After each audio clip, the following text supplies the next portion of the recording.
Welcome to this explainer. Okay, so today we are unpacking a truly eye-opening report. It was published in June 2026 by the United Nations University, and we're going to look right past the sort of magic of artificial intelligence and really examine the very real, physical toll it takes on our planet. It's an absolutely fascinating and frankly super urgent look at how our daily digital habits are intersecting with global resource management. You know, we all kind of have this illusion of the invisible cloud, right? We type a quick question into our phones, an AI model thinks for a split second, and boom, the answer just beams down from some ethereal digital space. But here's the thing, the cloud isn't actually in the sky. It's on the ground. And the physical infrastructure required to process just that single prompt, it demands a massive amount of physical resources. I really want you to keep that question in the back of your mind as we start looking at the reality hiding right behind our screens. Okay, let's dive into this. The United Nations is absolutely not mincing words here. According to their June 2026 findings, the massive infrastructure powering artificial intelligence isn't just a niche tech sector concern anymore. It literally behaves like a country-scale consumer of natural resources. We're talking about millions of computers running 24/7, requiring global-scale supply chains just to keep the lights on. Section 1. Beyond the carbon footprint. So traditionally, tech climate metrics basically start and end with carbon emissions from training the models. But to capture the actual bigger picture, the UN is pushing hard for a brand new paradigm. They call it the triple footprint framework. Instead of just looking at carbon in a vacuum, this framework tracks carbon, water, and land use all together. And why does this matter so much? Well, it prevents greenwashing. Because, you see, a tech company might claim a data center is totally carbon neutral just because it runs on solar power, but what they might be hiding is that this exact same facility is severely depleting the local water supplies or taking up vital agricultural land to operate. We absolutely have to measure the whole equation. And this brilliantly illustrates the electricity-water link. Every single kilowatt hour of electricity used by an AI data center is directly tied to water consumption. High-performance graphics chips, the actual brains behind the AI, they generate extreme amounts of heat when they run. They get incredibly hot. To keep those chips from literally melting down, facilities have to rely on massive evaporative cooling towers or complex liquid cooling systems. So the sheer act of powering the AI physically drains local aquifers just to keep the servers at a functional temperature. And that's not even counting the indirect water used by the power plants that are generating the electricity in the first place. Then there's the land footprint. These facilities don't just exist in a vacuum. The electricity land link means that keeping AI running requires thousands of square kilometers of physical earth. You've got the massive footprint of the data center itself, for sure, but you also have the sprawling energy infrastructure required to power it. We're talking endless fields of solar panels, huge wind farms, or natural gas plants, plus all the land dedicated to mining and fuel extraction. It's a whole lot of physical space. Section 2. The anatomy of a prompt. Now, while actually training an AI requires this massive burst of energy up front, the daily use, what the industry calls inference, creates a continuous compounding drain. Just generating one single AI image costs roughly 29 milliliters of water. That is about 2 tablespoons. Not so bad, right? But wait, it also consumes enough electricity to power a standard 10-watt LED light bulb for 17 minutes straight. That is just for one single image generation. Now imagine multiplying that by millions of users who are generating billions of images every single day. The numbers start to get crazy. So the crucial point is what researchers call the task complexity scaling law. The physical resource drain scales drastically based on what you're actually asking the AI to produce.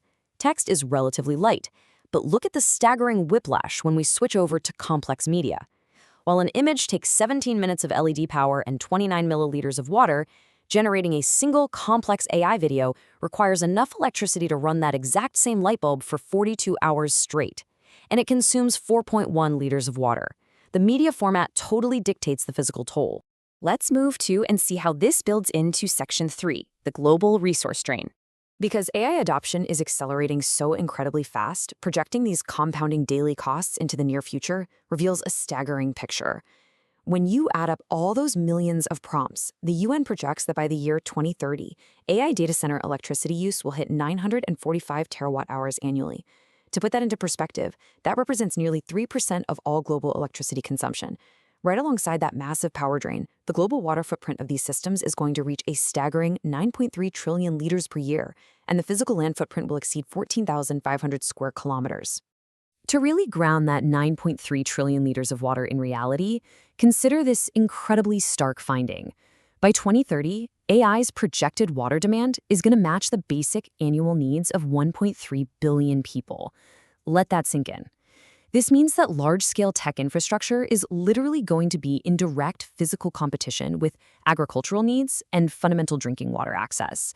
And this is especially concerning since data centers are so often clustered in arid, water-stressed regions. Section 4. The rebound effect trap. Hearing those huge numbers, your first instinct might be to say, well, won't engineers just build better, more efficient chips to solve this? It's a completely logical thought, but it ignores something called the rebound effect, or the Jevons paradox. It's a real trap. As AI algorithms become more efficient, the cost to run each individual query naturally drops. But instead of saving energy overall, that drop in price triggers a massive surge in global usage. Because it's cheaper and faster, we start using it for absolutely everything. And as a result, the total resource consumption actually goes up, creating this totally unsustainable loop. Now, what's really interesting about this slide is the sheer geographic inequality of this massive boom. Over 90% of AI specialized computing capacity exists in just two nations, the United States and China. The remaining 10% is just kind of scattered across the rest of the world. But here's the catch. The environmental cost of this technology, that is a global burden. And that brings us to the actual hardware lifecycle. Because AI requires the absolute latest and greatest chips to function, hardware gets replaced rapidly. By 2030, AI infrastructure is going to generate up to 2.5 million tons of electronic waste annually. The UN points out a really critical environmental injustice here. More than 150 countries out there lack sovereign AI infrastructure completely. So many lower-income nations, particularly in the global south, end up absorbing this massive amount of annual e-waste, not to mention the toxic impact of critical mineral mining entirely, without receiving the computational or economic benefits of the technology themselves.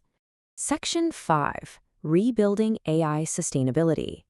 So, clearly we have a rapidly scaling problem here, and it bridges energy, water, land, and global equity.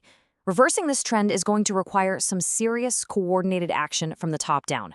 First off, governments really need to integrate data center approvals right into local land and water use planning laws. They need to mandate that major tech firms publicly disclose their carbon, water, and land footprints jointly. No more hiding water depletion behind shiny carbon offsets. Second, tech developers absolutely must treat software design as an environmental choice. They need to optimize for low-resource routing. And third, operators have got to stop building data centers based purely on where they can get cheap electricity. They must select sites based on actual local water availability and long-term environmental assessments. But hey, it's not just up to the governments and tech giants. You, as a user, have incredible agency here too. Your daily behavioral adjustments actually matter immensely.